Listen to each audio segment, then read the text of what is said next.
We live? Not yet. Now we're live. All right, here we go. From the industrial wastelands of Michigan to the fruited plains of Iowa, this is the By American the nature Reef. is shepherdess.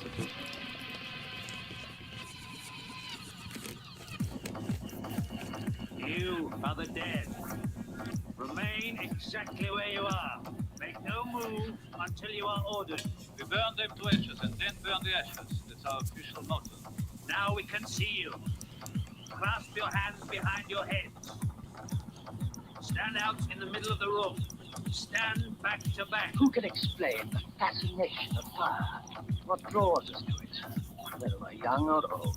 Here comes a candle to light you to bed. Here comes a chopper to chop off your head. And welcome to the American Reed Factory Podcast. This is Nathan. And this is Conlon. And tonight I'm going to be reading things off the internet that you could find yourself. Like every other YouTube show. Yeah. Or I'm going to put podcast. my own spin on it. We're going to cite our sources. And Yeah, we're going to have footnotes. This is the footnote episode.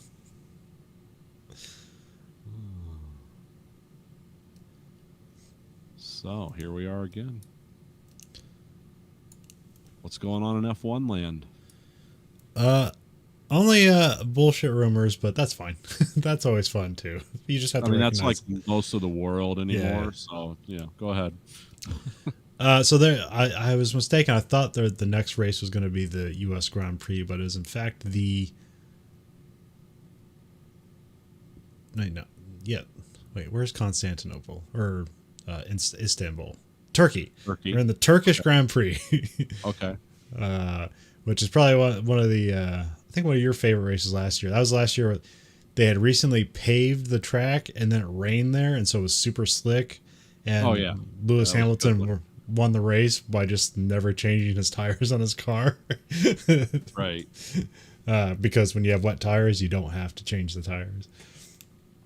And he also won the championship there too ahead of time. So, but yeah, yes, they're gonna have another Turkish Grand Prix, and this is in lieu of the Japanese Grand Prix. So that's when this was supposed to happen at the same date, but it was canceled because of COVID restrictions.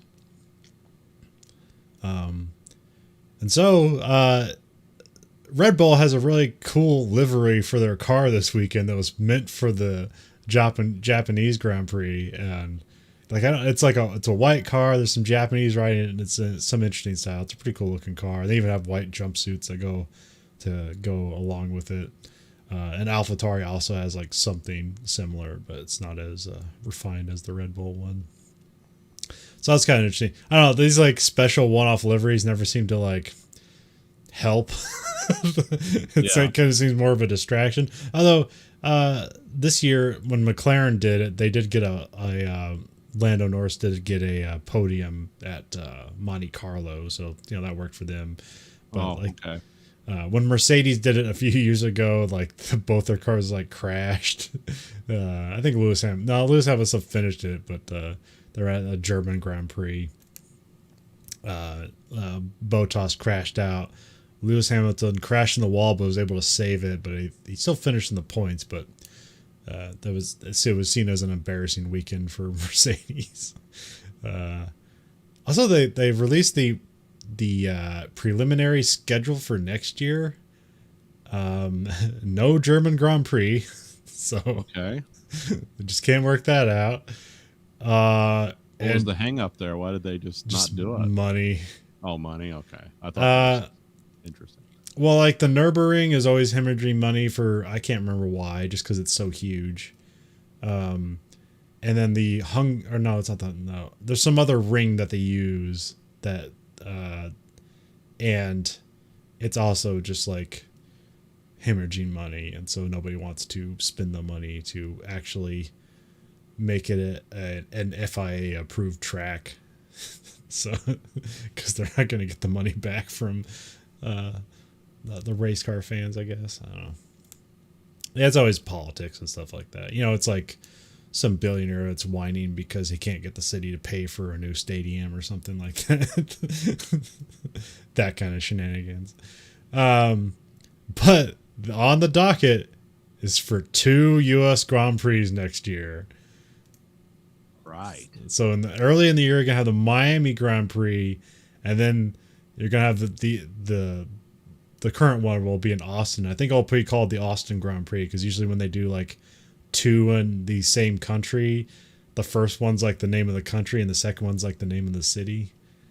Okay. So they'll probably be the Austin Grand Prix. I can't remember any other. I think that they'll have like the Chinese Grand Prix will be back, which it's only an interesting track because it has like one of the longest straightaways in F1, but it never really results in the kind of racing you want to. But it's an interesting track. Yeah. Yeah, I think they're having they're scheduled to have 23 races and a bunch of triple headers, which I guess everybody except for fans hates. I guess when they make those triple headers, all the teams hate it, but the money doesn't lie. So. Yeah. You don't like this? Well, we need money.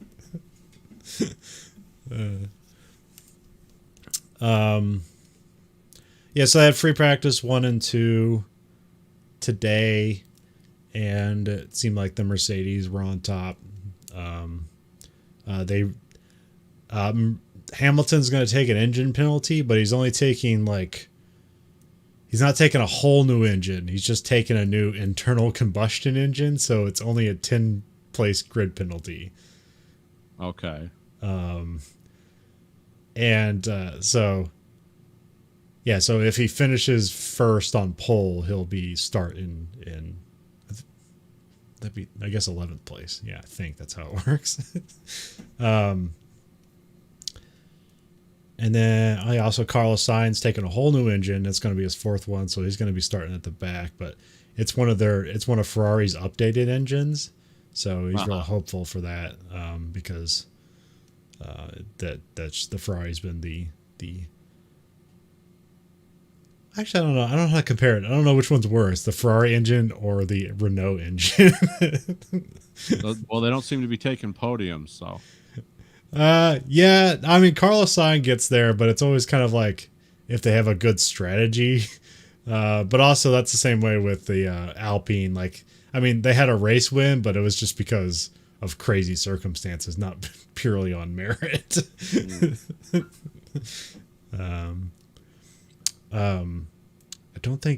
I think Leclerc is also going to take an engine penalty, but so yeah, this is I think McLaren's also like on the cusp of taking an engine penalty, but so McLaren and Ferrari are really close in the championship, so this will really be a weekend for McLaren to jump ahead of them. Also, it's kind of a weekend that's like it's kind of necessary for Perez to really show his stuff, because even though the Drivers' Championship is really close, like it's 2 points, the Constructors' Championship is 30 points away. Yeah. So, which is close, but it should be closer if you. Well, yeah. So I mean that's happened before, where like the driver wins the championship, but the team doesn't, because the Constructors' Championship is kind of seen as a secondary title in the championship, because most people are focused on the drivers one, but arguably the Constructors one is the most important, because that's what determines how much money you get. Yeah, but, yeah, that's why it's called the Constructors' Championship. I'm trying to remember all the rumors and stuff that's going on.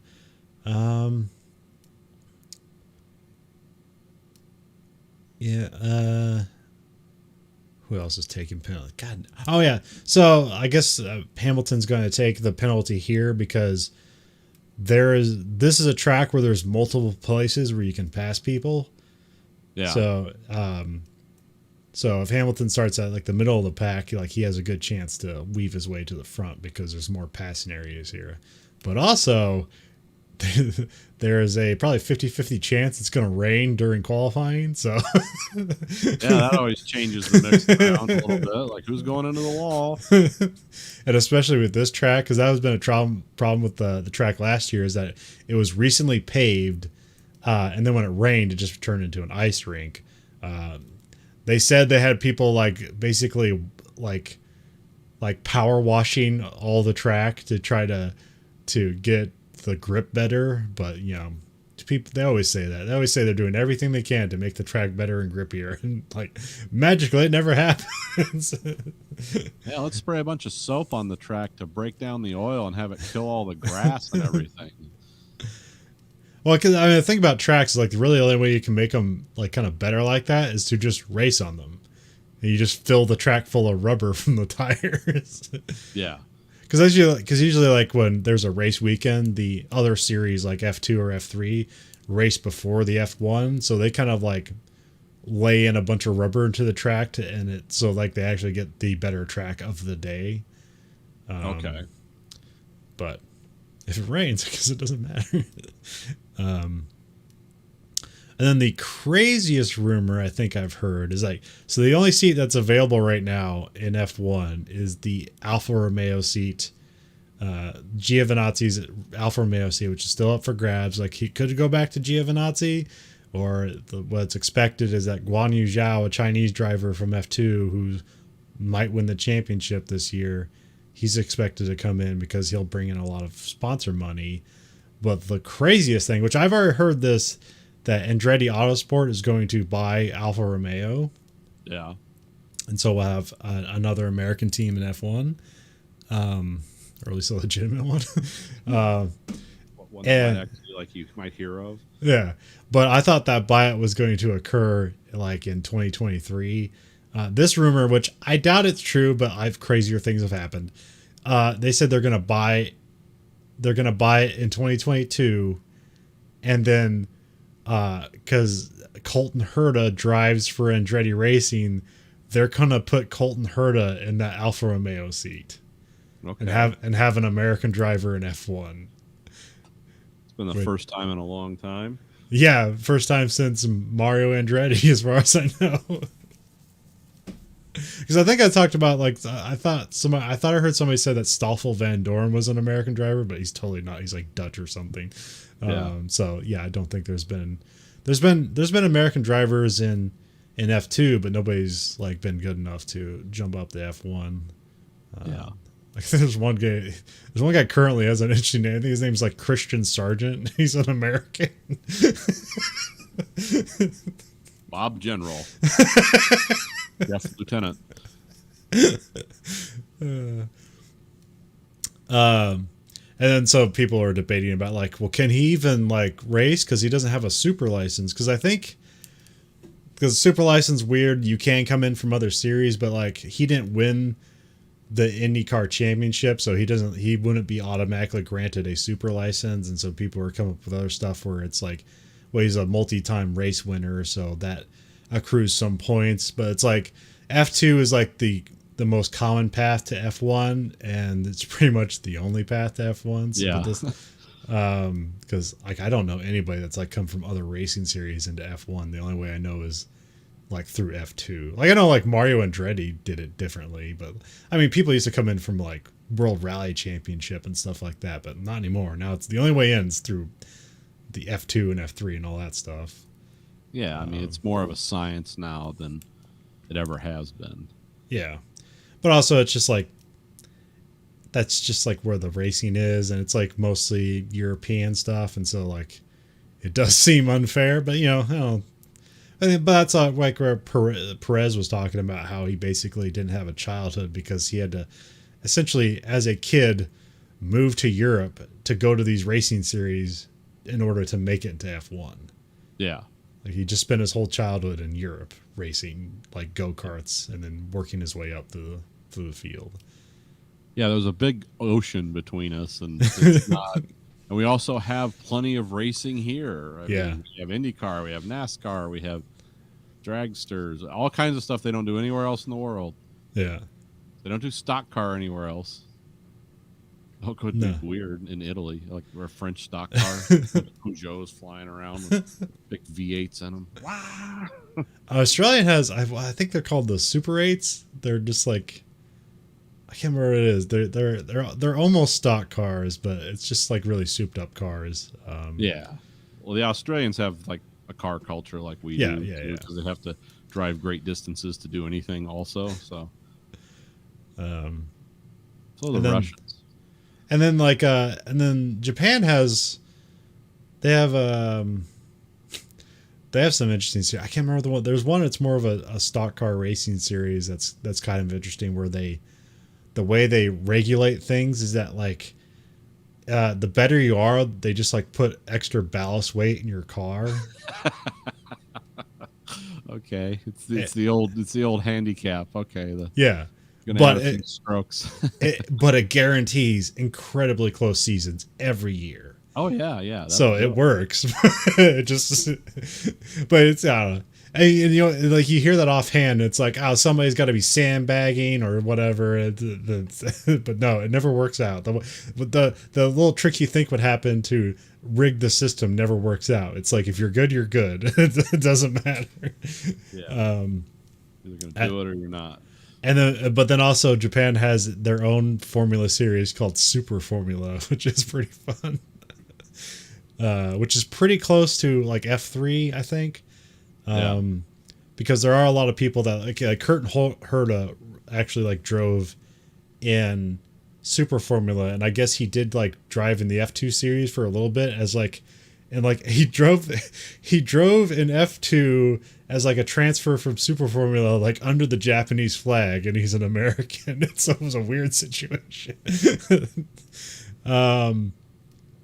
But Super Formula is the fun thing where they have like the you can only use like 4 people to change the tires in the car and do everything and like refuel it. And so you got these guys like doing cartwheels on the car, trying to do everything on the car. Or one thing that seemed very Japanese and fun is like, so you usually have the guy that jacks up the car.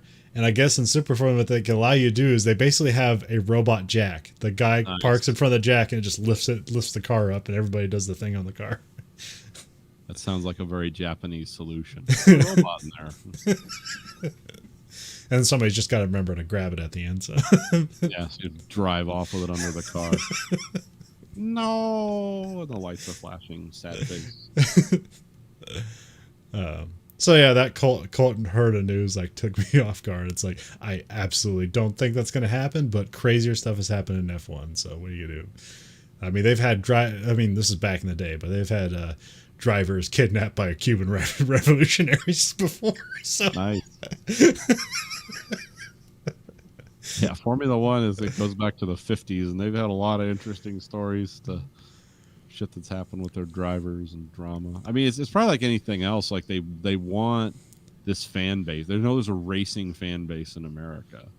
Yeah. Oh yeah, that's where the money is. That's what they want to get. I mean, that's also why they're courting the Chinese audience. It's like, well, that's a huge audience.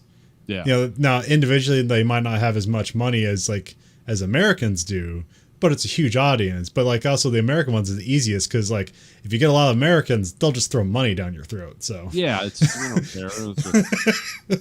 We'll take the Mona Lisa and defecate on it and put some gravy on it. Like, this is great, guys. I mean, that's our country.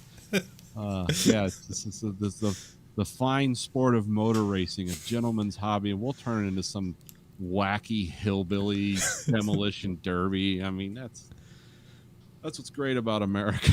It's always the lowest common denominator, anything like that. Food, yeah, we make all kinds of food here. It's mostly chemicals and garbage, but but it's chemicals and garbage your body loves. yeah. Well, I mean, your taste buds love, your body hates it. yeah, you'll feel good for like 40 years and you drop over dead. But then you're not a burden on the system. And see, that's the beauty of America.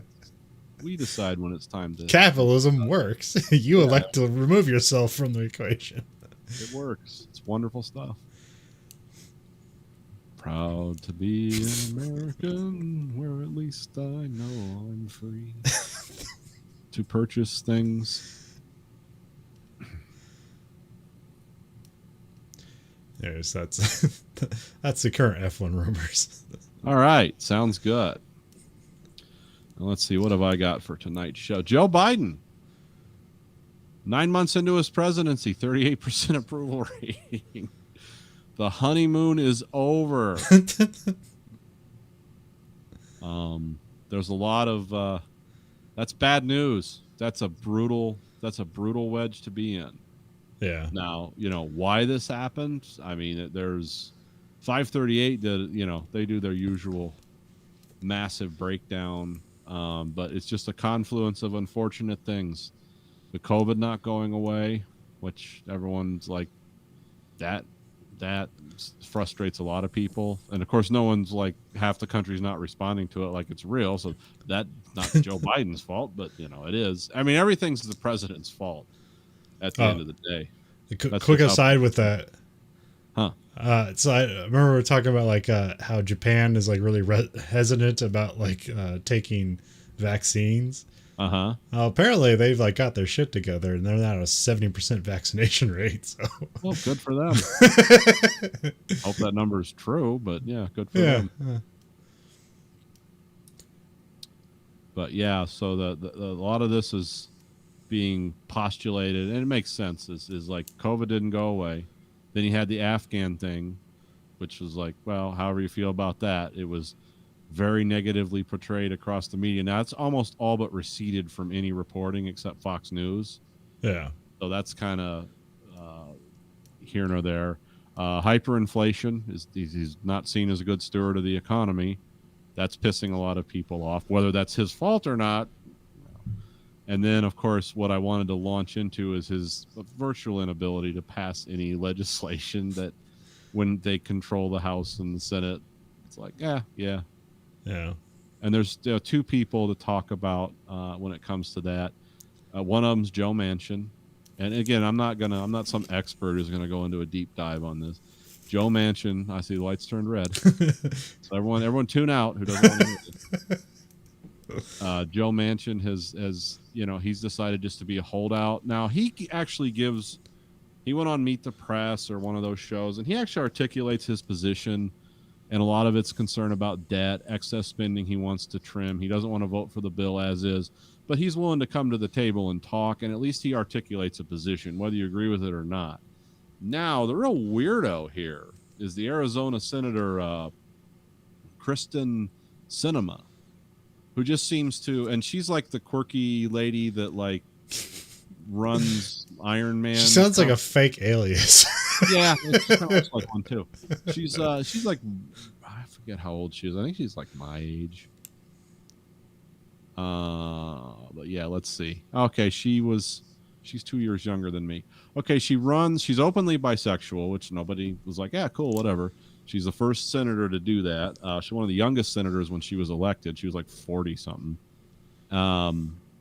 She runs like Ironmans and triathlons and she does all that stuff.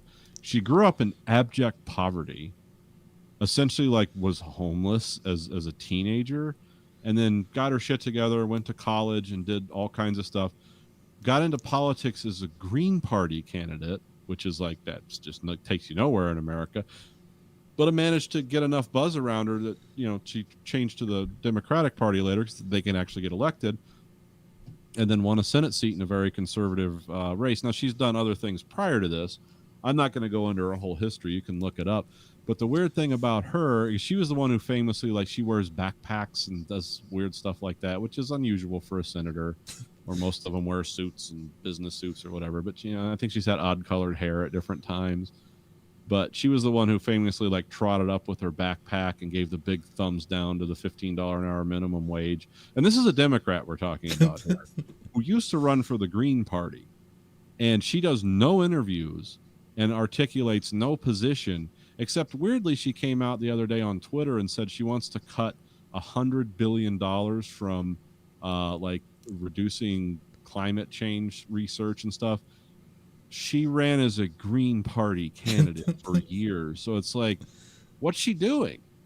And our friends at The Intercept have found out a few things. But before taking a paid internship at a winery over the summer, because the senator has time to go do that shit, she's also one of the most prolific fundraisers in senatorial politics. Because last week when Biden, the president of the United States, went to Capitol Hill to talk to the House and the Senate about how to get these bills back on track, she had to leave halfway through because she said she had a doctor's appointment in Arizona, because apparently they can't perform medicine Washington, D.C. You have to fly to Arizona. What turned out to be a fundraiser that she went to. Maybe she had a procedure. Nobody knows. But she was at a fundraiser. And she also teaches a class part-time at the University of Arizona about how to raise money to campaign. Is this like a multi-level marketing scheme as a senator? I don't know what she's doing, but she's one of the two people that's holding this back. And remember, you only got till the midterms to get any of this stuff passed. Yeah. And it's like after that, the Republicans are going to stomp them. Everyone knows this. I mean, Joe Biden's approval rating is now 32%. Update. So, yeah, they've only got to the midterms to get any of this stuff passed. And, you know, like I said, Joe Manchin articulates a position. This lady sends out tweets that are sometimes rambling, incoherent. Sometimes she's really smart and comes across like, oh, I know what she's saying. She's not laying out any position except she just wants to cut a bunch of stuff. And she's basically going to vote no on this no matter what. I don't know what dragging her feet against her own party for her own reasons. Well, see, and that's what launches me into like, I just wanted to lay out some of these minuscule facts that I found. Like I said, go research it for yourself. You think, but this is a theory I have with the Democrats because this happened. We had 8 years of Biden doing stuff or Obama doing stuff that it's like, oh, are they going to do anything? Because they had 2 solid years at the beginning where they could do anything they wanted. They did nothing. And I'm starting to think, like, did the Democrats ever plan to pass this infrastructure bill or this New Deal stuff? Or was this always just, we can't get anything done? Are they telling her behind the scenes? It's like, yeah, just vote no. You know, you're from Arizona. All those kooks will vote for you again. You'll be here for, I mean, she's 46 years old and she runs Ironman. She could hold that seat for another 100 years with today's medicine. And I'm just starting to get suspicious. Like, did the Democrats planning to do anything, or is this just going to be like, well, we couldn't get it done, and then when whoever comes in 4 years that's from the Republican side, it's like time for another round of tax cuts for the rich. Oh, that'll pass all hands. You know, it's they can't seem to get anything done for normal people. Yeah. It's like everything's got to be tested and this is the Democrats. I'm not talking about the Republicans who don't intend to do anything for anyone. Yeah, I mean, who would vote their own children into poverty if it thought they could, gain a nickel from it. But it's like, I wonder if this is like some vast, like, is this a conspiracy? Do the Democrats never plan on doing anything except supporting giant businesses and all the other shit that they do? Also, you expect this from the Republicans. Yeah. It's like Democrats are like, well, what are they doing? Because this makes no sense.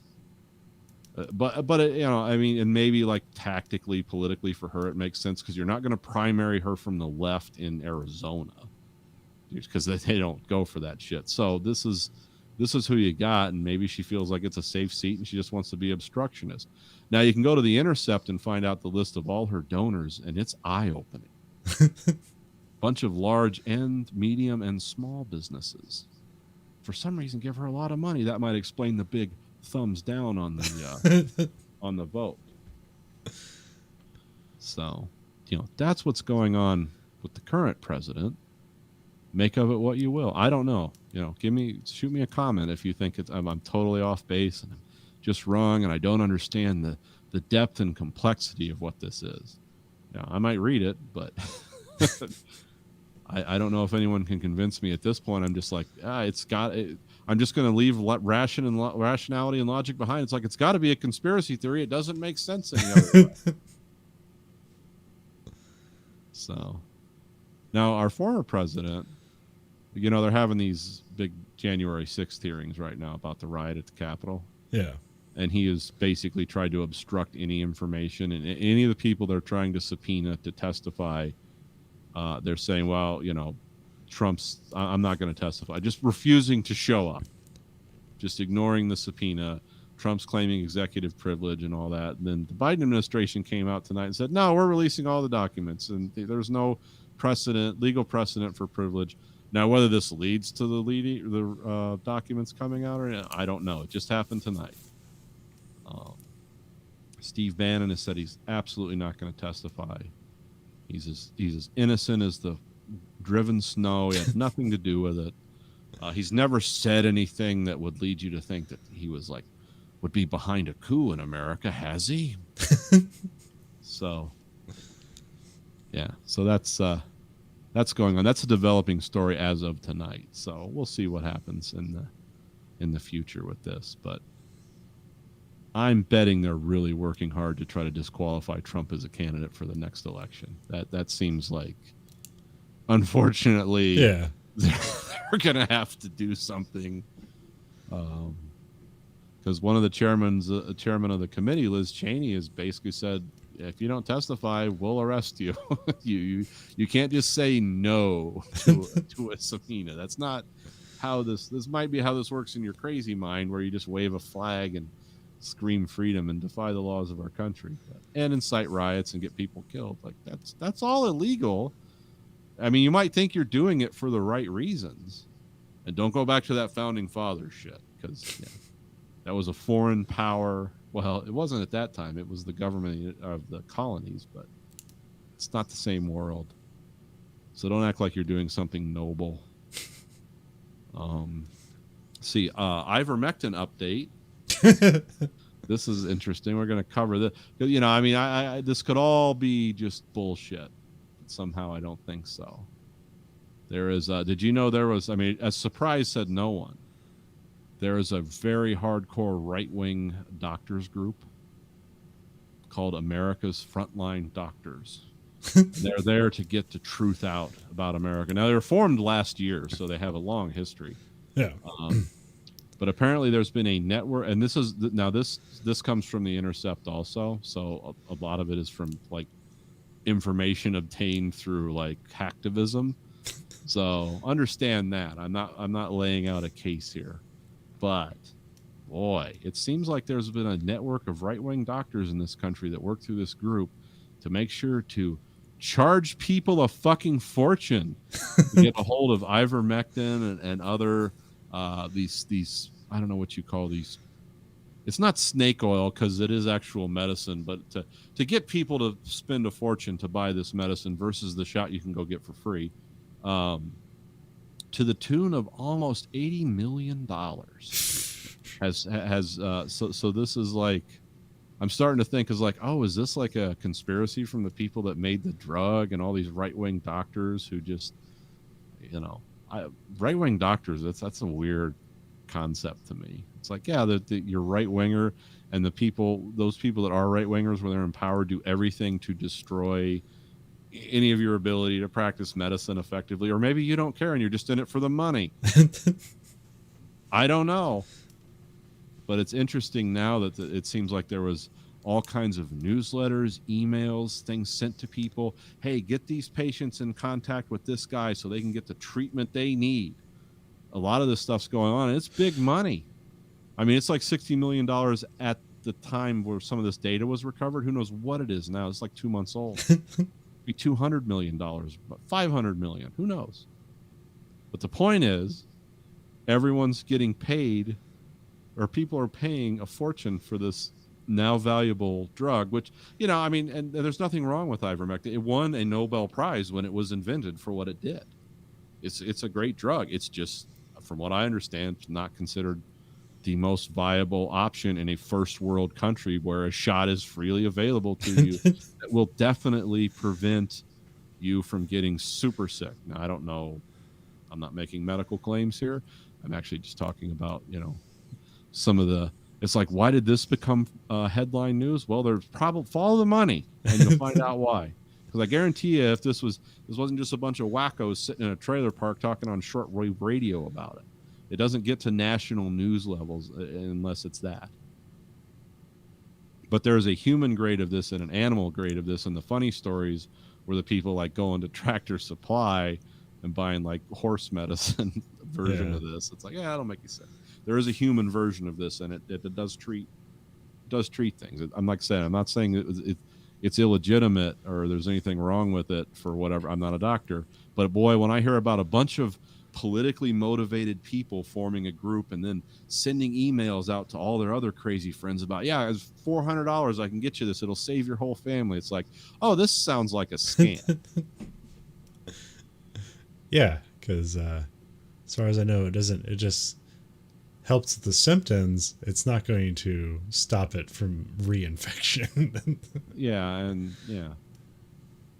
It's like, as soon as I read this article, I was like, oh, this makes a lot more sense now. It's like, yeah, there's a bunch of money in it. This makes sense. Oh, we see a market here. Let's churn up the dollars. Yeah, this isn't, like I said, this isn't a bunch of just crazies passing out handwritten flyers and talking on the CB radio about, oh, go get this ivermectin, it's great stuff. No, there's apparently minds behind this that like saw an opportunity to make money, which now it makes a lot more sense. Oh, it's when remember when Trump was touting hydrochloroquine and like he like bought like the company that like, manufactured it or Oh, whatever? he did? Okay, I didn't know it went that far. Yeah. I'm not sure if he bought it. He's made heavily investments in it. They And just then- bought a bunch of their stock or something. Yeah, and then like and then coincidentally around the same time, the morons in my Facebook feed started to tote around propaganda that was pretending to be from nurses and doctors around the world, and how hydrochloroquine is just solving all our problems and knocking out our patients, and our ERs aren't full anymore because of this. And it's like, Yep. it's just this again, and such short succession that's how stupid people are. But see, what I like about that, well, there's a reason I feel better about this. I mean, it didn't change my behavior at all. I went and got the shot, like every good little sheep, because that's what people are going to call me anyway. Because I don't listen to everything doctors say. That's why I weigh 800 pounds or whatever. But sometimes, if I don't want to get some like weird thing that came from China that may or may not have come out of a lab, I don't need that in my life. I've got enough, obesity, alcoholism, all that other fun stuff in my life. I don't need that. So I went out and got the shot. But when I thought this was just purely funded by conspiracy theories, bad information, paranoia, I was like, oh man, this country's fucked. Now that I find out, like, oh, these people are running just this huge nationwide scam, but they found a legitimate drug because they can argue that, they can argue back and forth about this might be real, this might be not, instead of like selling snake oil like a bunch of gypsies outside a tent, which would get them put in prison, because that's like a crime. You can't sell people things that don't do what they advertise, but you can make a lot of arguments around this because this is actually a well-regarded drug that's been used for a lot of things, and so they can throw the quote facts back and forth, and so it's like, oh, okay, it was a scam. I can breathe a sigh of relief. Like, America is restored. It's just a big fucking scam. It's not like the end of the world. It's like, oh, everyone's IQ. It's America being America. Yeah, exactly. The spearhead of capitalism. It's like this, literally the spear through your chest of capitalism. But this is something I'm very familiar with. Once I hear these stories, it actually makes me feel better. That's how sad the situation is.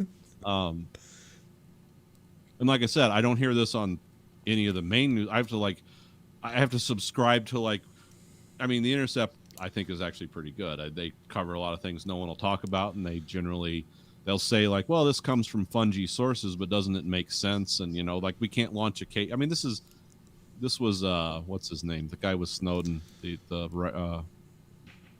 Greenwald. This is Glenn Greenwald's old thing, and I like that kind of media. It's exciting, but it's not like all UFOs and Satan's coming to get us. It's like, oh, this is real stuff they're talking about here.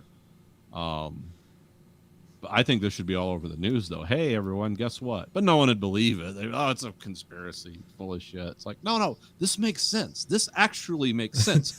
Instead of like the government's trying to kill you, this makes actual sense. It's like, no, it's a bunch of assholes trying to make a bunch of money. And they found a way to do it, like I said, where they're not like trying to sell you like, our COVID powder will cure everything. It's like, that's illegal. You can get in trouble for that. But no, you can manipulate this situation. So it's like, oh, okay. To reiterate, it's like, I'm proud to be an American. It's like, I know what's going on. Is that the hand over your heart, or for the pledge, or a hand over your heart because you're having a heart attack? Both, yes. I mean, considering the number of people, going back to the Capitol riot for a second, considering the number of people who just died on site from heart attacks, and I'm mainly the rioters. I'm not talking about that cop that died. That was sad. But I'm talking about the rioters here who, like, 4 of them just died of heart attacks. I think it says a lot about our country. It's like, yeah, we're going to play that, that fife and drum, the Revolutionary War. Like, we didn't have half the soldiers falling over because, they weighed 600 pounds.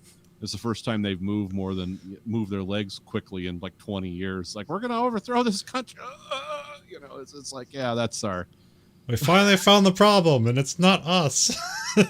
Yeah. Yeah, so it's just, I think another way the riots were, they're a referendum on the health in this country. And I'm not pointing fingers. I participate in that problem too. But Yeah. it's still, but I didn't show up at a, fucking Capitol to throw a riot and then like, why am I going to prison? Like, well, you obviously don't understand much, do you? Because, and I can understand the Bubba shitheads that have all their teeth missing that showed up and did that, but the people that flew there on private planes and had like net values of like $700,000 or $800,000 and were professionals who also have been arrested and charged in this is like, what the fuck were you thinking? You're not supposed to be here. You're supposed to have your puppet strings and have the other guys go do it. But maybe they didn't. Maybe they got swept away in the fantasy. Yeah, because why would you fly there if you know you're going to leave, if you really believed in revolution? Yeah. Yeah, George Washington crossed the Delaware in a boat. He didn't like, hold my plane in Fairfax. I'll be right back. I'm going to go have this little riot, and then the entire federal government is going to collapse because I showed up with a sign and threw a rock through a window. That's how we're going to take over America. Have you read some of the stuff that was going around about that? Some of the like propaganda that they were sending people to show up. Before or after? Before. I've seen some of it, but I'm not sure. I can't remember it. There was stuff apparently on social media. And mind you, this is like the end of the Trump presidency. This is like certifying the Biden election. It was saying stuff like, by the ballot or the bullet, we take back America on January 6th. So like, well, that's a pretty clear mess. There should have been tanks sitting there. If that's going around social media, it's like, okay, if 1% of the people respond to this in any meaningful way, we're going to have a problem because most people will just like it and click on, if that's their political bent. But yeah, there's crazy shit like that going around. It's like, they didn't see a problem coming. Well, that's what you want to participate. The crazy, disconcerting thing is like most of that stuff was like 40% just like Russian bot propaganda. Yeah, the ballot or the bullet thing though seemed like such a clear message of like, yeah, trouble's a brewing. Anyone who's passing that around on their profile can't. This isn't a stable guy. I don't know. It's like the idiots on my Facebook. They just like take pictures of their gun collection on top of an American flag and just proud to be an American. All the things. I mean, I like guns too, but I couldn't see doing that. Hey, look what's in my house. Come and rob me. Because I got to sleep sometime, right? So you can get this stuff. Oops, the FBI agent found the gun I haven't registered. Uh-oh. Did you take a high definition picture of that where they can zoom in and see the serial numbers and some of them aren't correlated with your name? Oh no, time for a prison gangbang. I'm not saying that any of your friends had anything like that, but it's not good to advertise it.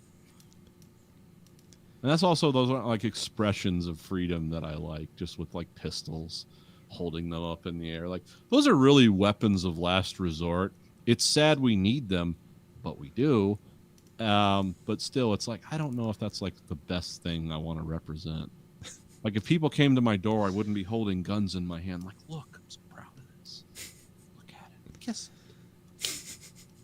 It's just a tool. It's just a fucking hammer. It's like, you want to come look at my rotary saw? It's like, what are we doing? Well, it's like people, it's like, they feel helpless a lot of times. You put a gun in their hands and they don't feel helpless anymore. Now they feel dangerous. Yeah, that's weird. People want to project danger. Yeah, I don't. Even though the statistics are going to point that, like, you're the danger to yourself. How much do those guns cost? What's your bank account like? Yeah, I think you're going to shoot yourself in the fucking head. Yeah. This is really, you're not pre-planning for a home invasion. I don't think that's where this is going to end. I think I had like therapy gun store clerks. That should be an interesting show, like a reality show. Like they're just there to talk. I mean, if people are in there legitimately, like I love this gun and I want to go shoot it on the range. I can't wait to shoot it. This is cool. Then those people are fine. But the people that come in with like their hood drawn up, kind of looking at the ground the whole time, not making any contact. It's like gun store therapist. Like the camera comes out. It's like, I want to talk to you about what you're thinking about doing here right now. Make it like a reality show. Why are you buying this gun? Why this gun in particular? What's this gun say about you as a person? Yeah, that would be a great show. Of course, everyone would hate it. Because some of it would be actually joyfully selling guns to people that are going to go have a lot of fun with them and love them. Yeah. Like the normal people that buy guns. And then the other part of it would be like, would not end in a gun sale, which would make the Freedom Lobby very angry. That man should have got that gun so he can stick it in his mouth and pull the trigger later. Or maybe he's off his meds and he's going to go shoot up the post office or whatever. Gun store therapist. I've never had a gun store therapist. I did have someone start talking to me about Jesus once. Really? Gun store Christianity. Oh yeah. Yeah, me and my friends and range Christianity. Yeah, if you ever want to go shooting, me and my friends, we kind of have a group. We get together and shoot. I'm like, oh, really? Cool. Yeah, we like to, talk about scripture and stuff. And immediately I'm like, nope. And we'd like you to wear this camo jacket, and we're all going to hang out in the woods and talk about the Illuminati. And it's like, oh, yeah, I can see this is going in good directions. He was a normal guy until one day. And you don't have to worry about physical fitness. We just need you to have a gun. Yeah, we just need you to project. Just a gun and some thoughts. We need you to project a certain amount of menace and violence when the time comes. I mean, you'll be wiped out almost immediately. But know you're doing it for God, which is a higher purpose, which is what we all need in our lives. They're trying to sell me something. Some more snake oil.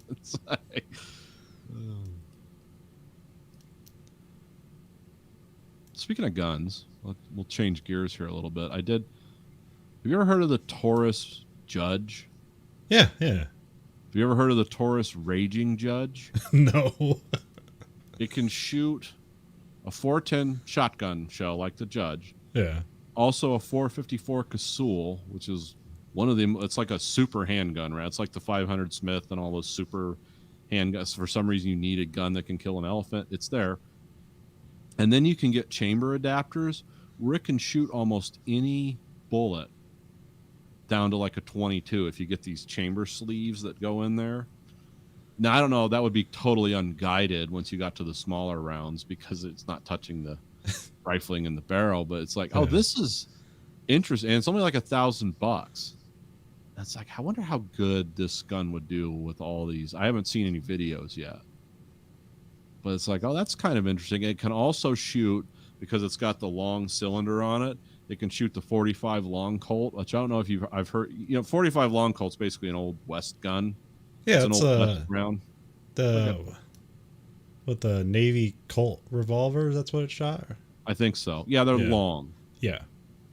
And they're it's an old school. It's not like a 45 ACP where it's a rimmed round versus the really short round. Well, they've taken those, they've made those into hollow points, and they're called super expanders because the bullet they can have so much of it sticking out if you have the long cylinder to accommodate it. Oh, you shoot that into ballistic gelatin, it's like a bomb went off inside it. But they can only do that they've only done that successfully with like the 45 Colt and stuff, and not a lot of guns accommodate a 45 Colt, except like the Derringers and stuff that shoot them, but it's like that's not getting any rifling or guidance. And I was like, well, this is a versatile fucking gun. I mean, for $1,000, there's at least, and the 45 is also, it's similar enough that it will get guidance out of the barrel. It's not just flying through flat. the only gun you'll ever need. Yeah, I mean, it shoots. I mean, I don't know how expensive 410 shotgun shells are, but it shoots very expensive ammunition, but it can shoot a lot of it. I don't think I've fired a 454 Casull. I wouldn't want to. I'll let the guys on YouTube do that. Yeah. When I saw that gun, I was like, oh, that's a real interesting concept. Like, you can do all these different rounds. And I know Forgotten Weapons has talked about guns like that before and fired them. And it's like, yeah, they're essentially it'll get lead out of the end of it, but it's not like really accurate or anything. Yeah, this one sounds like I saw one before. It was some revolver that was like 357, but it had like some sort of like moon clip where you could fire 9mm out of it, but it was always weird.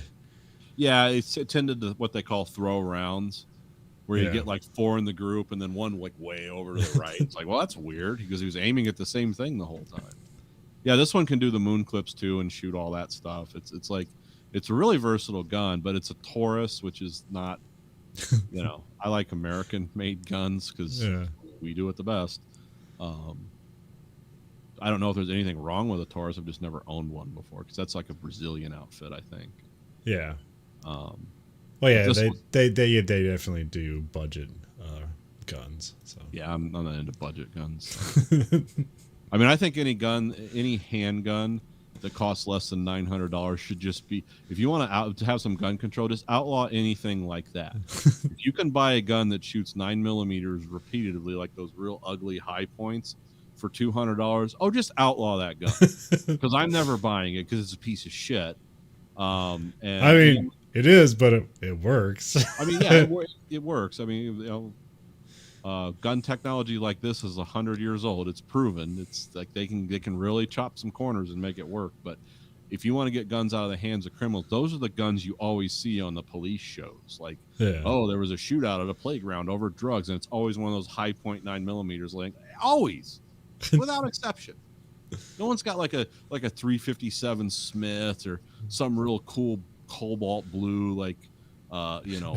No one's dual fisting Beretta 92Fs. yeah. I mean, like in all the Hong Kong action movies. yeah. There's it's always guns. So I think if guns like that just were not legal to be sold, I think a lot of crime would dissipate. Because all those are straw buy. They're going in. It's like, how many can I buy a month? 6. Okay, I'll take 6 of those. You know that those are just going right out the door to criminals. And it's like, why don't we stop selling shit like that? Nobody needs it. It's crap.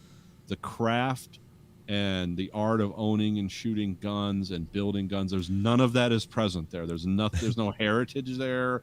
There's nothing cool about it. It's like, that's an innovative solution to a problem. It's like, no, it's a metal block they just carved down on like probably a 1950s lathe, put some kind of heat treated barrel in it and called it a gun. I don't know, like all the gun YouTube guys, they'd always say that like these, you know, they hate these guns, but what makes them proud is that like, well, any American can buy this gun and everyone deserves the right to buy a gun. So. Save your money. Yeah. You can get a Glock for $500. You can freeze it in a block of ice, smash it out with sledgehammers, throw it in the oven, and then pick it up and it'll shoot 10,000 rounds. It's only like they're only like $500 or $600 now. Yeah. So, but you know, it's all that Saturday night special shit. Which actually, it is illegal to sell Saturday night specials, but those were technically revolvers because that law was passed in like the 70s, and so when that was the cheapest gun you could make was a revolver. Automatics were expensive because it required, you know, engineering, and revolvers require engineering too. But yeah, it's like guns like that don't need to go. If you can buy an AK-47 or a AR-15 for under $400, just ban it because it's, you know what it's going to be used for. Those should cost $1,000 plus. That would eliminate a lot of that. I mean, it's not that they wouldn't go steal them or whatever if they could find them, but that you couldn't just go into a gun store and send someone in with clean ID to buy 20 of these things and kill 50 people in a weekend in Chicago. Like, it just wouldn't be available. But I know gun control of any kind is bad, and I've immediately pissed everyone off. But, you know. Yeah, like that whole bullshit. Gun control through capitalism. Well, I mean, that's what they're trying to do anyway. Pretty soon you're not going to be able to have homeowners insurance if you own a gun. That's what they like to do. Or they'll make the bullets cost $8,000 a piece because of all the liability lawsuits. And Or I every mean, there's gun- ways. Trust me, they're thinking. Every gun has to have a webcam. Yeah. But yeah, that whole nonsense about everyone has a right to defend themselves. You can buy a shotgun for like $400. Yeah. Like, and it'll work every time. I mean, that's really old technology. You could probably buy like a double-barreled shotgun, and I know there's companies that make them. Yeah. For like $300 or whatever that will shoot every time, and that's all you need. I mean, Jesus, if that's not enough, then what are you doing? I mean, where are you living? So yeah, I think everyone should have a right to defend themselves, but when we see certain weapons being used for certain reasons all the time, it's yeah, okay. If we just raise the barrier to entry of this a little higher, this wouldn't be as bad. Or they'd just be coming into my house and stealing them. I don't know.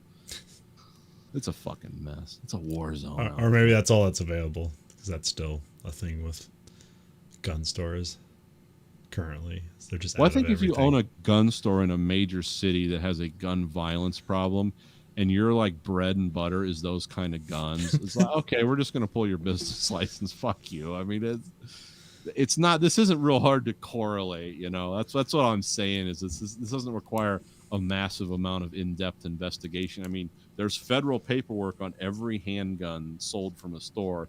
All you got to do is add up the numbers. It's like the data's already there. So, but you know, it's gonna ruin it for everyone. So next week we're gonna get high points for the show. And I'm gonna have the gun go off live on the show, like accidentally, like ah. That's always like the best / worst gun YouTube shows, like whenever they have a high point video, because it's always like hilarious, and it's like, oh yeah, this thing is awful, but then it just like works surprisingly. It's like, huh.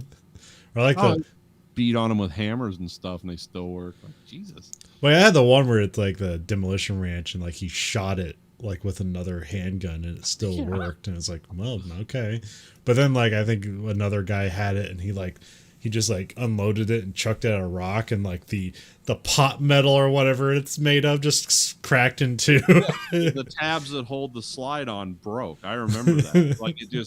Like it broke, and you could look inside it and see the grain structure of the metal. And it's like, oh, this was gonna break just shooting it. Like, this is yeah, it's $200 handgun. It's a piece of shit. And then what else did they? Oh, and then the Demolition Ranch had another one where he just bought like 12 of them and just like filled it full of like cement and glue and destroyed them. It's like, yeah, because he hates them. So yeah, I don't like stuff like that either. I mean, the kind of guns I would really love to own, would be like giant revolvers with like brass carvings and bas relief. I mean, I love guns like that, and the problem is they cost like $10,000. I'll never be able to afford one. Oh, and if you could, you'd never use it. Well, no, I would. See, that's the difference with me. Like if I bought a Lamborghini, if I had the money, I'd drive it. I'd take it to a racetrack, put tires on it, and have someone teach me how to drive it. And I just beat the shit out of it, because that's what that car is designed for. I'm not putting it in a museum, just like those cool giant revolvers that have, you know, all that brass inlay and carvings. I love those. And the 1911s look the best when they're that way. But when they give them away as retirement gifts to people and stuff, it's like, but I really want it like done like, oh, I want this to be amazing. I want this to look like something like the tackiest villain in a movie would have, because I think that kind of stuff's cool. Have you ever seen how the guys that carve stuff like that into metal? It's amazing art form. It's like, I don't know how these guys do it. Like elk, stag heads with big horns. I love all that shit. I'd love to have guns and rifles that had, that's the stuff I really, really like. But I can't afford that, so I buy like, you know, weird shotguns. Crazy. I have guns you could carve on if I could pay someone to do it, but get your scrimshaw handle. Yeah, I'd love to have stuff like that, like real scrimshaw. It's like, give me that elephant tusk. Let's put this on the gun. Well, like one of the high point, one of the Demolition Ranch guy, he has like a high point rifle, and it's like a 10 millimeter rifle, and he's always like, and it's just a big ugly cheap rifle, but like it's it just works. a square block with. Is that the one you like break it down, put the bullet in once, snap it back together? No. This one's like uses Glock magazines, but Okay. But like it always works and never like fails him. But like it fires 10 millimeter, and there was like this one video, I forget what they were shooting at, but it was like pistol ammo wasn't going through, and then they got out the rifles, and then like it wasn't going through the stuff. Gets out that 10 millimeter high point, it goes through everything. It's like, what the hell's up with this? And it's some characteristic of the round, not necessarily it's a pistol caliber round being fired out of a rifle, so it has just different characteristics, and for some reason through all the objects they were shooting at. A 10 millimeter is brutal. You ever fired 10 millimeter pistol? No. It's not fun. It's hard. I mean, you're shooting. I mean, it's not like, oh my God, my hand's broken, but you're shooting a gun. It's like, I think it's very high chamber pressure too. There's something about them. Yeah. French love them. Their national police, the gendarme, that's all they carry is 10 millimeter hollow points. I mean, there's a video of a guy who got attacked by a bear on his snowmobile. It's like he's backing down the trail. Was it a bear? Yeah, it was a bear. And those things don't go very fast in reverse. They're designed to go forward. So he can't get away from this bear. So he just reaches in the thing, blah, blah, blah, blah, and it looks like a 9 millimeter. This is a Glock. And then you read in the video later, you find out it's like, oh, it was a 10 millimeter hollow point. Because the bear fell over and died after he emptied the magazine into it. It wasn't like stunned or pissed off. It just died. And I don't know what kind of bear it was, but I know it was like, well, that guy really didn't have a choice because this thing was just charging at him. And he couldn't outrun it because he had to go in reverse. So he's like, okay. And there was like commentary, like they asked the guy something like, did you think you were going to live? He's like, oh, no. I didn't think that was going to work. It's not supposed to work like that in the real world, but yet it did.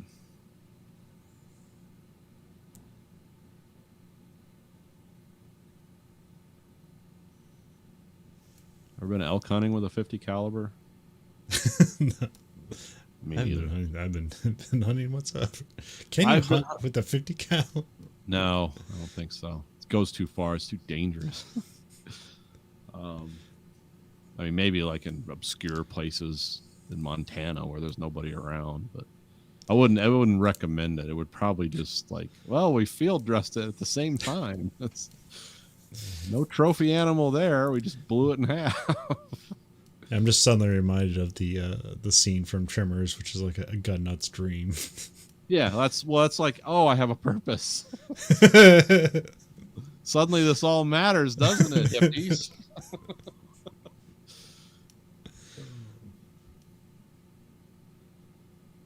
They're like making bullets, and the worm jumps in, and they just have all these guns to shoot at it. Yeah, like laying around, loaded. Yeah, Just grab them. Don't even reload them. Just grab another gun. It's the elephant gun that does it in, thus increasing the mythos of the elephant gun. Ever seen the guy who does the elephant gun on the Kentucky Ballistics show? No. Well, I've seen the show, but I haven't seen the elephant gun one. It's a double-barreled, because all those guns are, 700 Nitro Express. It's literally $100 a round, and it's an old. That's like old technology. Like those.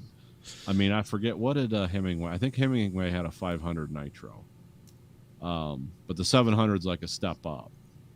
And it's like a double-barreled shotgun, but it's you don't pull both triggers because you get hit in the face. But yeah, they're shooting these, and they got like just lead bullets, and they just step it up to like brass solid bullets, which like I mean, those go through like concrete and stuff like nothing. But yeah, they shoot stuff. They're shooting ballistic gelatin with the 700 Nitro Express, and it's just like ungodly. It's a very powerful gun. It's very it's designed to kill elephants and stuff, but they're just so big and cumbersome, and it's just like a wood stock with like a brass inlay. It's like, yeah, hold that in tight. It's like, oh my God. I like all those weird guns they had for like, they've done this on a couple of the YouTube gun channels. They're called stopping guns, and they were for big game hunters. Like, because most of those rifles, those big game guns, are like just like that, double barreled. And if you don't get the lion in 2 shots, or you miss one or throw one, well, then you have a handgun that fires some huge round out of it, and it's only got like that much of a barrel. And what that's designed to do is save you from the lion that's going to eat you because you shot at it. And I've seen that. I mean, they're antiques. They didn't last very long, but you see these things. It's like, well, that must have taken a hell of a man to hold on to that and fire. But see, that's the perfect example. Like those, I'd have a 500 Nitro Express with a bunch of shit carved on it. I'd never shoot it because I'm not a lunatic. But that's like really cool. It's like, look at these bullets. They're like, that long, and it's like, this is an elephant hunting gun.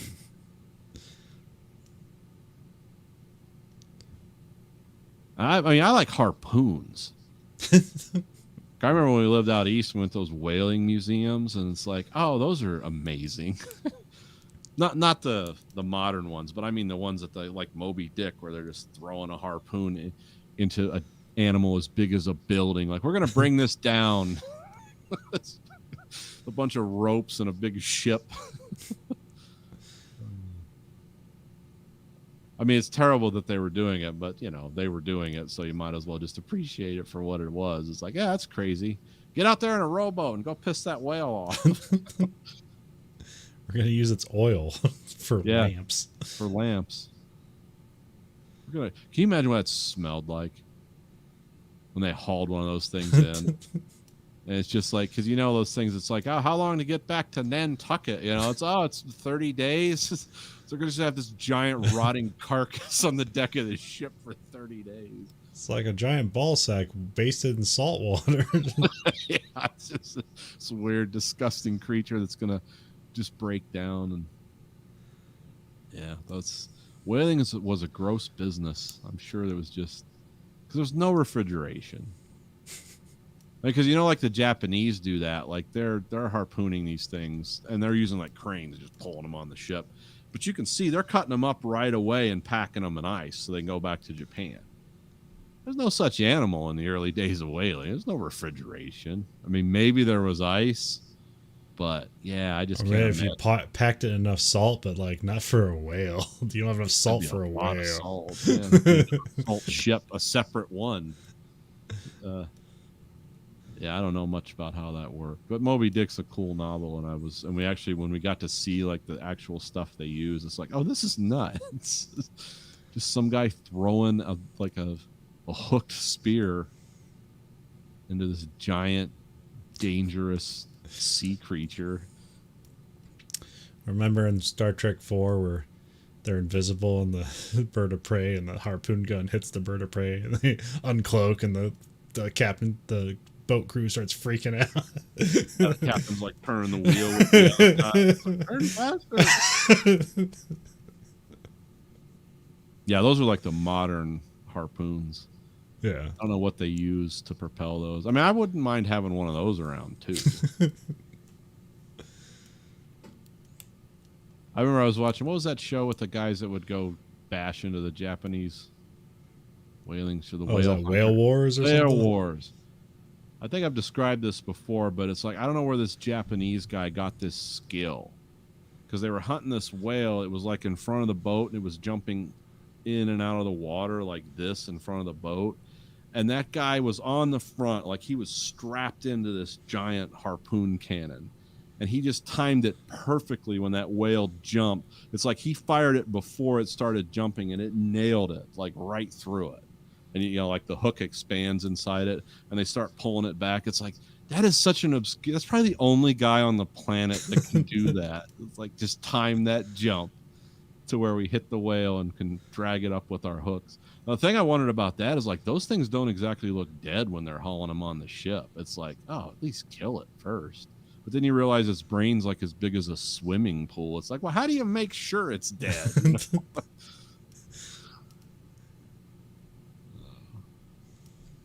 Yeah, it's When probably they- not the reason you're supposed to watch that show, but I No, just thought no. that was like so amazing. It's like they're in the Arctic and they're just like being battered with waves, and he's out there like just strapped in. And what's that even about? Is that basically just like what Ivory is? It's just like pure cultural. Like, Yeah, they just like to eat re- shit out of the sea. I mean, it's a luxury thing you can eat is whale meat. Like, I don't think we whale anymore no, in America. no. Most know people, that- it's pretty much just the Japanese, but like they're under the guise of like some scientific exploration. Yeah, they're doing research, but they don't want to waste the carcass. So it's like, I might as well eat it.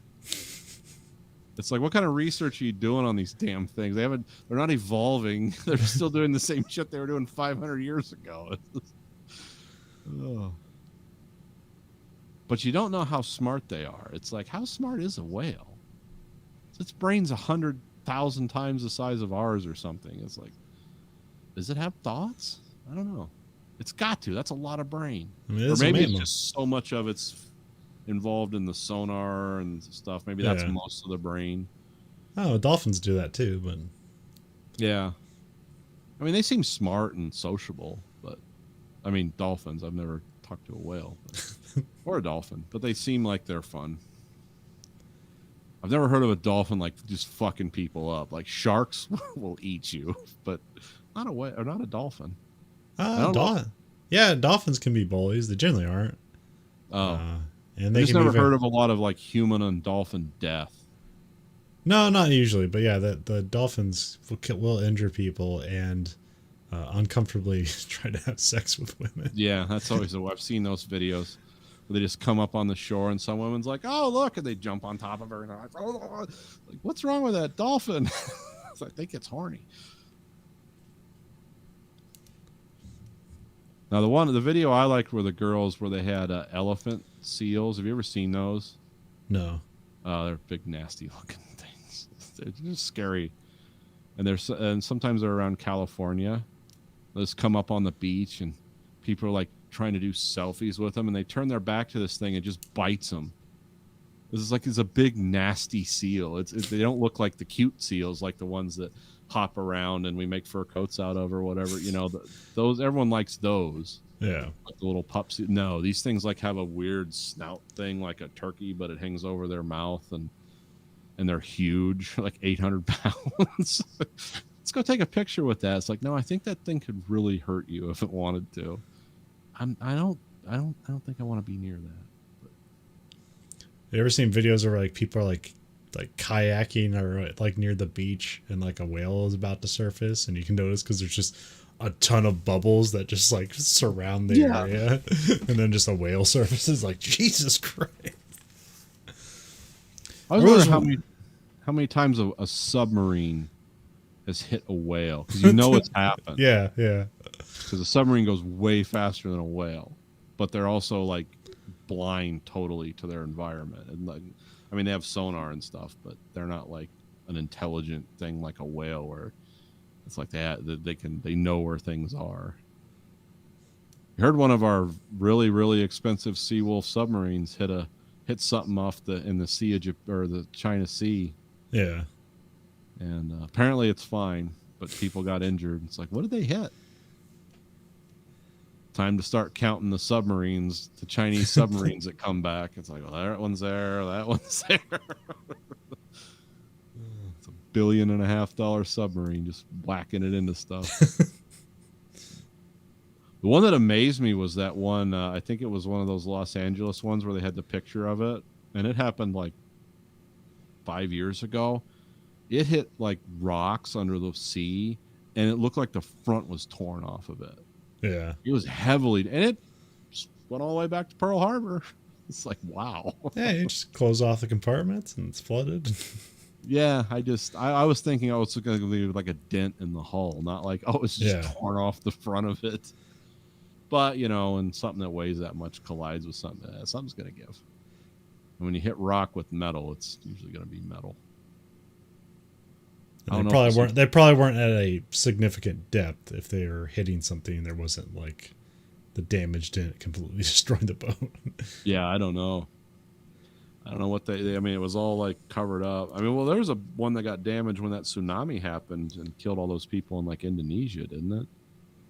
Didn't like the Hmm. water hit the submarine or the shock wave under the water, and it like they had to surface and because it had done something to them. I don't know. Maybe that wasn't an American submarine.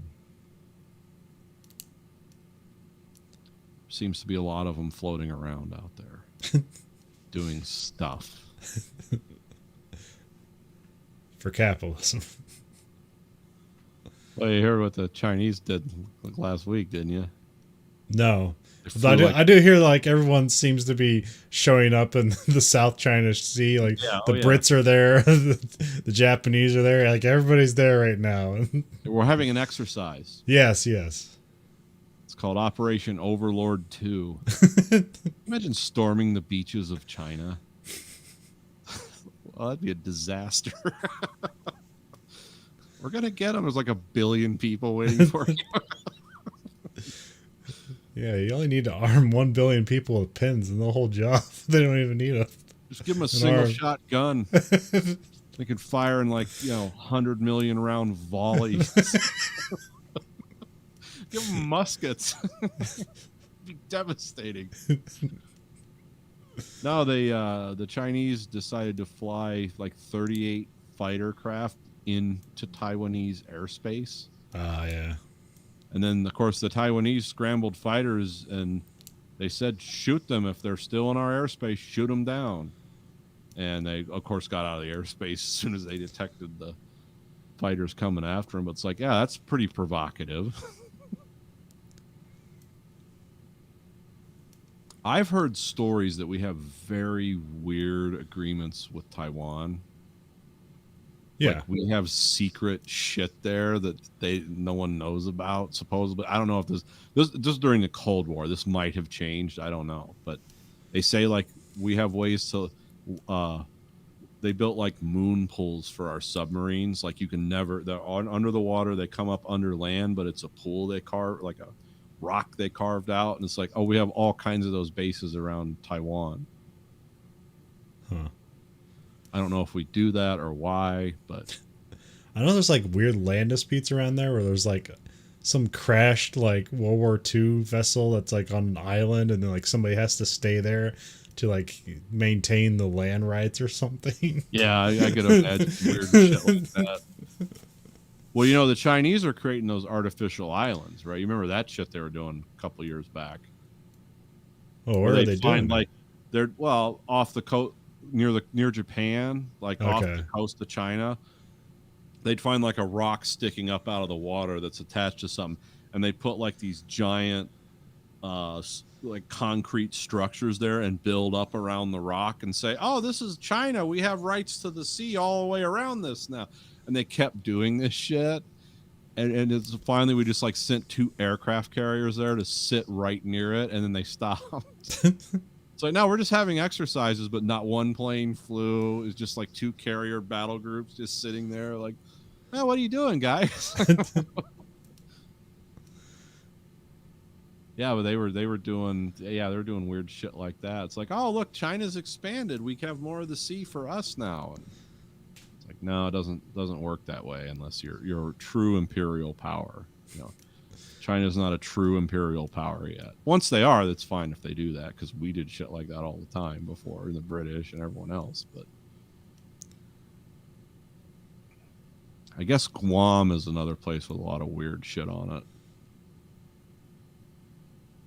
Like a lot of weird air-based stuff and Yeah. things stored there that probably by international treaty shouldn't be. And you can guess what that is, and it's not bacon we're talking about.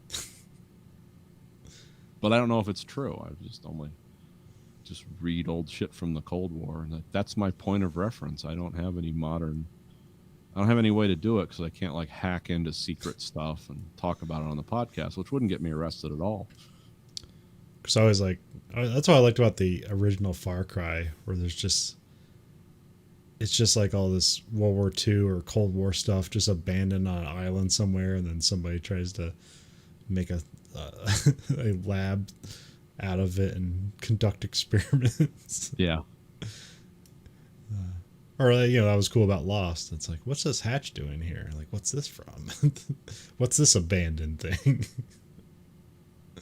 There's people that go into Russia, and I see this on YouTube, and it's like, and they're in Russia, but this guy, I don't know where they're from, like some of the old Soviet satellite countries, but they go into Russia and around these big cities, and it's like, oh yeah, my uncle used to work it was always like the metro tunnels, and it's like if you go here, here, and here, and here, and we climb through this pipe, you're gonna find like a Cold War nuclear bunker that the Russians built. It's like, oh, okay, well, you think they're gonna find stuff like, oh, a few pieces of paper and some filing cabinets, like what they would usually find at like NATO, abandoned NATO sites and stuff. Like there's nothing there really. It just looks cool. Yeah. Oh no, they go in there and whole buildings and underground meeting rooms, phones that are still connected, lights that are still on. Now there's not like a bunch of guns or food or anyone in there apparently, but someone's changing those light bulbs. And there's phones, you can like pick them up and hear ringtones. You can't dial out on them because the guy was saying like they have a number pad on it, but it's not like a phone number pad. It's like a bunch of different, it'll have like Russian characters and numbers, but it won't have a 1 through 10. So you don't know what it is, and you don't want to dial it because someone will be like, "Oh, you're in our base." Well, we'll have someone assassinate you. Yeah. Like maps of the world just in big meeting rooms, and this stuff all looks totally 80s, like it's old shit. Yeah, but it's like the power's still on. The lights, you turn on the lights and the lights come on. And some of them they find like the diesel generators, these giant diesel generators, like, oh, somebody stole them years ago. It's like, how'd they get them out of there? But some of them, the diesel generators are intact. And once one of the guys knew how to start one, he's like, watch this. And he was playing with it. And this diesel generator starts, for all I know, 500 feet under the ground. Like, I don't know where this stuff is. But yeah, I've seen a lot of videos on YouTube of people just like, oh, this is like a Russian bunker. And they'll have stuff like written in Russian. Like there was this room they went into and they opened the doors and there was just this big ladder and they stuck the camera over it.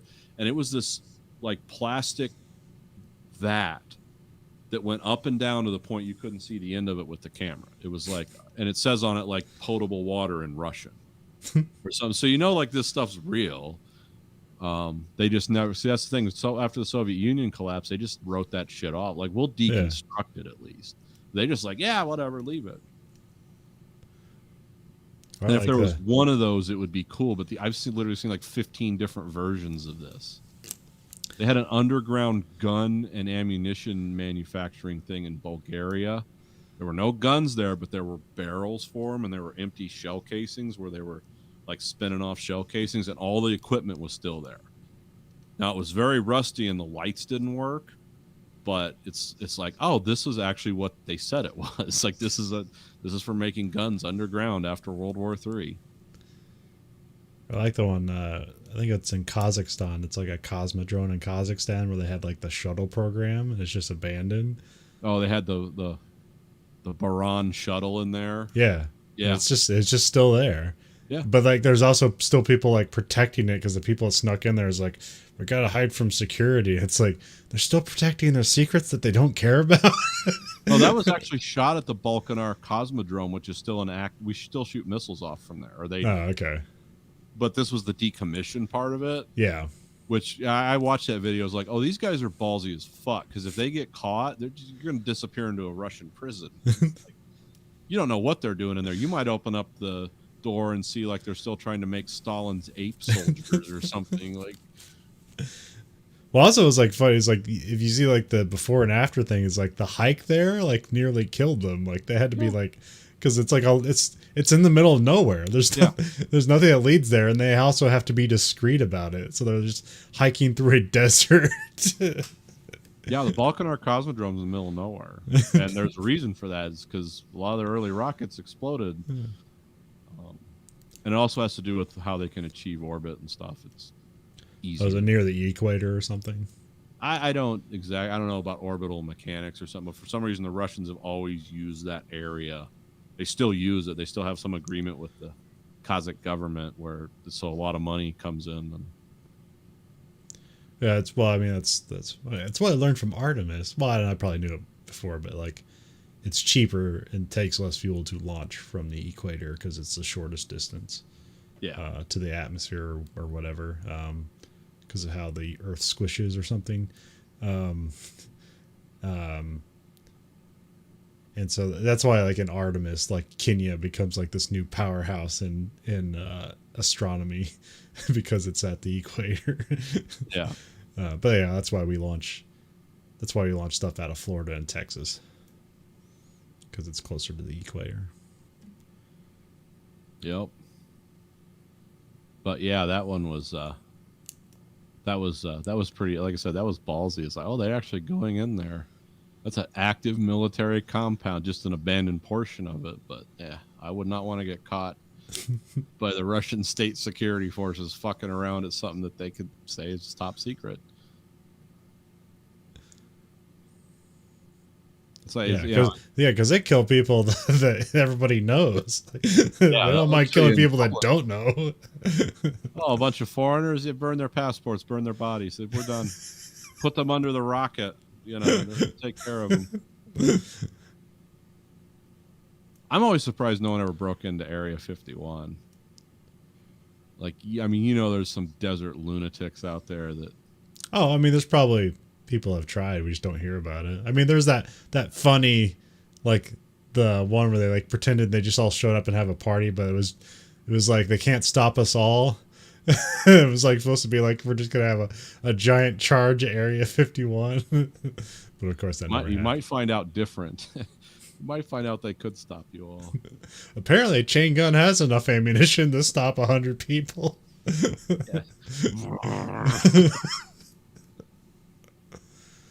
And no one's broke into the Russian one either, which always surprised me because it's like kind of out in the open, but they've never, because they have like a what's it called? It's basically aircraft proving grounds, which is what Area 51 is. Yeah. And they also do nuclear stuff there because it was when they found their rock. I think it's called Kapustin Yar or something, but it's just like it's the same exact. It serves the exact same purpose that Area 51 does. Because when they found their secret nuclear powered rocket, which they eventually found, they brought it back there to do some work on it. And then they tried to make another one, and they killed like 5 of their scientists. It's like, oh, okay. Told you about that one, right? The Russian. They're trying to reproduce the Pluto rocket that we quit doing in the 60s. Probably, but I don't know, you can say it again if you want. Yeah, Putin talked about it. He had the big press conference, and he said this missile will have global reach, and it can't be stopped because it flies so fast. It's called Skyfall. Yeah. That's what we call it. They call it like the Raven or something, but yeah, it's a nuclear-powered rocket, and they launched one. Apparently, it wasn't nuclear-powered, and they lost it, and everyone was looking at the bottom of the sea for it, like, let's see what the Russians did, and they found it. Brought it back to do tests on it, and then they built another one. That's when they killed all those people. I mean, he irradiated them to death. This is how it was described. So I don't know, but the engineers that looked at it, it's like these aeronautical guys were talking, and I mean, they say it's nuclear powered, so there's like one way to do that. So we're assuming they're doing a Pluto rocket, and all these engineers are like, yeah, they're years away from proving that out, and we couldn't make it work back then. They can't make it work now. It's like there's so many problems with that. It's like it's dangerously stupid to even try. And you know, they killed 5 of their top people, so apparently these guys were right. But that's the one. And then they have like the Typhoon torpedo. That's the other big thing, which is like a 5 megaton torpedo that they just shoot at our coast, and it creates a tsunami that destroys New York. Like, this is how we will protect ourselves from America. It's like, yeah, we won't respond to that at all. It's like, oh, we surrender. All right. Well, let's stop here, and then we'll record the other part of this later. We'll come back for a second part. So hold on, America. Yeah.